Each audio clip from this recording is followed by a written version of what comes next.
झारखंड के मुख्यमंत्री हेमंत सोरेन ने विधानसभा चुनाव के ऐलान से पहले कई बड़ी योजनाओं की घोषणा करके अपनी सरकार की नीतियों को मजबूती से सामने रखा है और उन्होंने मुख्यमंत्री मैया सम्मान योजना लॉन्च की और अभी ऐलान किया है कि राज्य में फिर से उनकी सरकार बनने के बाद हर परिवार को 1 लाख रुपए सालाना दिए जाएंगे।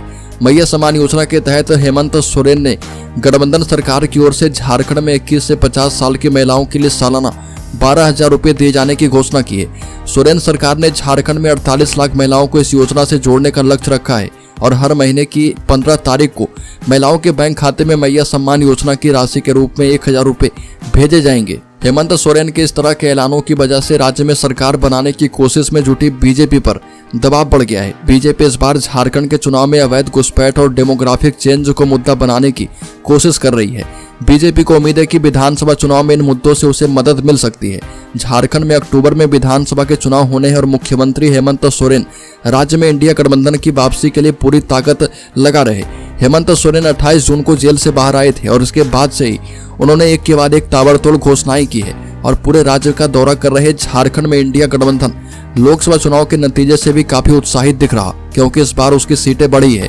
बता दें कि झारखंड में बीजेपी के सह प्रभारी और असम के मुख्यमंत्री हिमंत बिस्वा शर्मा पार्टी के लिए चुनावी रणनीति तैयार कर रहे। राज्य में डेमोग्राफिक चेंज और अवैध घुसपैठ के मुद्दे को उठाकर हेमंत सोरेन सरकार पर निशाना साधा है और कहा है कि वह वोट बैंक की राजनीति की वजह से घुसपैठियों के खिलाफ कार्रवाई नहीं कर रही है।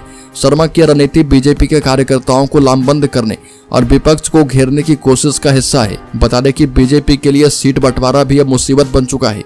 बीजेपी के लिए झारखंड विधानसभा चुनाव में एक बड़ी चुनौती अपने सहयोगी दलों के साथ सीटों के बंटवारे पर सहमति बनाने की भी है।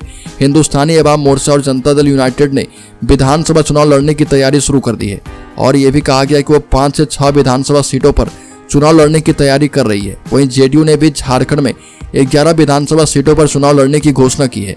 हिंदुस्तानी अवाम मोर्चा और जेडीयू बिहार में बीजेपी के साथ सत्ता में साझेदार है, लेकिन झारखंड में सीटों के बंटवारे पर सहमति बनाना बीजेपी के लिए सिरदर्द साबित हो सकता है। बता दें कि झारखंड के चुनावी माहौल और हेमंत सोरेन की सक्रियता से यह साफ पता चलता है कि वह बीजेपी को घुसपैठ और डेमोग्राफिक चेंज के मुद्दे पर सरकार को घेरने का मौका नहीं देंगे और कहा यह भी जा रहा कि हेमंत सरकार की बड़ी योजनाओं के ऐलान से बीजेपी के कई मुद्दे जो कि चुनावी मुद्दे हैं वो फेल हो जाएगा और इससे फिर से हेमंत सरकार बन सकती है। तो दोस्तों इस खबर में इतना ही। झारखंड से संबंधित हर एक न्यूज को पाते रहने के लिए सब्सक्राइब करें और बेल आइकॉन जरूर दबा लें।